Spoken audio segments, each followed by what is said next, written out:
This is the DJI RS3 Pro, and this is the DJI LiDAR scanner. Are they worth the hype? Let's find out.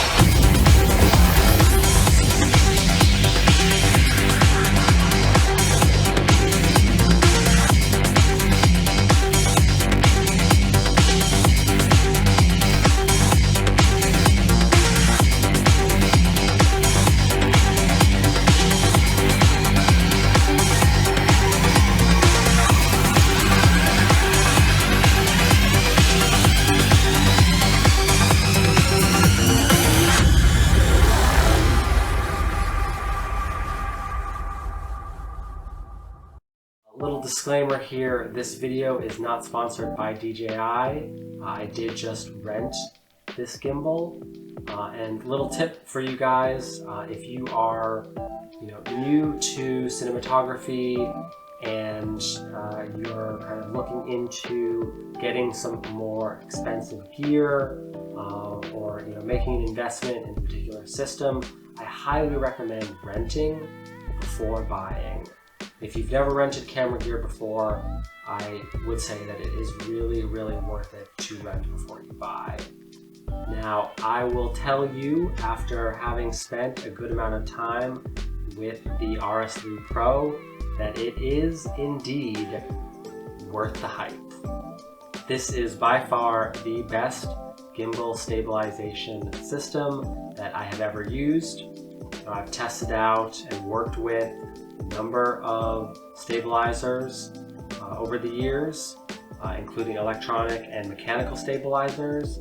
I gotta say, I really do not like mechanical stabilizers. I find them to be just a pain in the ass, and they take forever to get set up. And I actually own the DJI RS3 gimbal, which is actually made for smaller mirrorless setup, smaller cameras, smaller lenses. Great gimbal. I've done some videos on that in the past.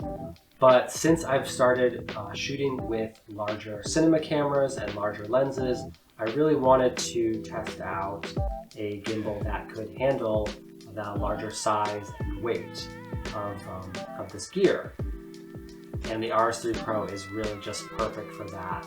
It's really easy to balance larger cameras, even just the kind of larger, a little bit more kind of awkward sized cameras. So here I've got the Canon C70, which is quite a wide camera. Despite that, it's quite easy to balance a camera like this on the RS3 Pro. And it has just a lot of features that makes that process much easier in terms of base plates, extenders, in terms of the kind of moving the different components. It's much smoother. It doesn't feel as rigid as some of DJI's previous gimbals. There's also this really nice little knob on the, I guess it's the dolly in axis. Maybe it's the pan axis. I can't quite remember, but in any case, when you're trying to move the camera either forward or backward, get it balanced so it's not tilting too far forward or backwards. It used to be really difficult to kind of have to just get very precise, like forward, backward movement when you're trying to balance it. You can just twist the knob now and be super precise with it. So that actually is a huge time saver. It's got a really great sleep mode. You just tap the power button to put it into sleep mode, and it will actually automatically lock all of the gimbal's axes. So you can, let's say one of the axes, the balance just gets a little bit off and things are not quite so stable. You can flip it into sleep mode. All the axes will get locked up. Then you just unlock that one axis that you need to work on, and then you take it out of sleep mode, and you're good to go. On top of all this, DJI actually provides an additional handle that you can attach to the base grip. So instead of having to hold the base grip with two hands, you've actually got this second handle which is really nice for just kind of helping to distribute the weight of this system, as well as when you want to go into undersling or briefcase mode. Having that second handle that is adjustable is great for getting those kinds of shots. It's really nice that DJI includes that now as part of the price of the base package. Now let's talk about the LiDAR scanner. So most of the footage that you will see here was actually captured using the LiDAR scanner, as well as some of it was captured manually using the follow focus system. So basically what the LiDAR scanner does is it turns a manual focus lens into an autofocus lens. Yes, you heard that right. Using fancy lasers that can sense depth and see where subjects are in 3D space, you can turn that manual cinema glass into an autofocus lens. So setting up the system is somewhat tricky. I'm not really going to get into it because the process is quite involved, and there are other videos out there that will explain this much better than I could. But more or less, what you have to do is with each lens, you have to go into the LiDAR scanner's menu, which is built into the RS3 Pro when you connect the LiDAR scanner to it, and you have to actually manually input the focal length of the lens, and you can save that as a preset, and then you can save up to 3 presets. So basically you can swap out up to 3 different lenses and easily be able to switch from preset to preset when you put on that particular lens. But the tricky part really comes from more or less you have to help the LiDAR scanner understand the kind of focus distancing system within the lens that you're working with. That system, if you will, is going to be different than the sort of built-in internal focusing system of the lasers and camera that the LiDAR scanner uses. So you have to basically reconcile these two systems. So that setup process is a little bit tricky, but when you get it working properly, it really is pretty amazing.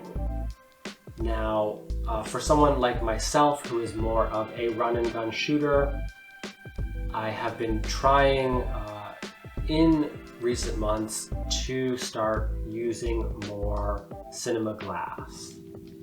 The quality of cinema glass is just much higher than photography glass, but the vast majority of the lenses tend to be manual focus only. And when you are in a run and gun situation where you're moving around a lot, or your subject is moving around a lot, distance between yourself and your subject is constantly changing, it can be pretty difficult to pull focus accurately by yourself. And as a one-man band, I don't really have anybody else to pull focus for me. So when I come across a tool that can help that process, allow me to really concentrate on framing my subject, getting nice camera movement without having to worry about keeping the subject in focus, is really, really wonderful.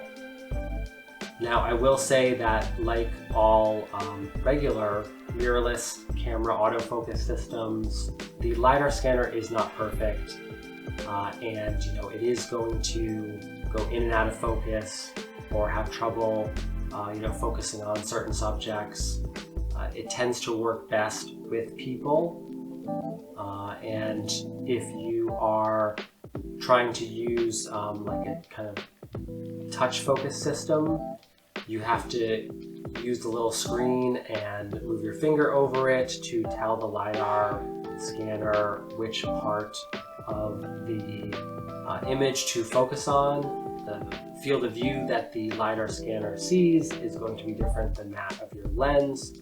So something that is visible within the LiDAR scanner's field of view that you might choose to focus on, it might not be really the similar enough field of view to that of your lens. That can be a little bit tricky to work with and kind of set up those, that touch focusing. But it does actually do a really good job tracking people and faces. That is what this system works the best with. I would say overall though, it is not quite ready for prime time, but I am really excited to see where DJI takes this technology in future firmware updates. I think it's only going to get better and better, and eventually we will be able to have a reliable LiDAR system that can take any manual focus lens and turn it into an autofocus lens. So, that is just really fascinating and something I'm so excited about.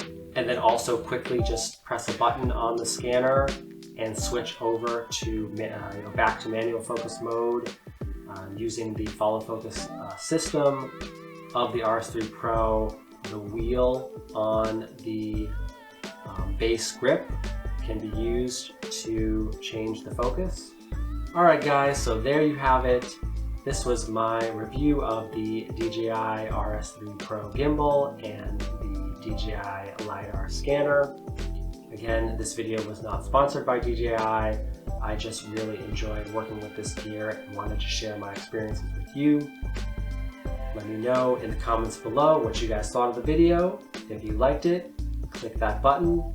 Consider subscribing. It really helps support me and the channel. I will see you guys in the next one.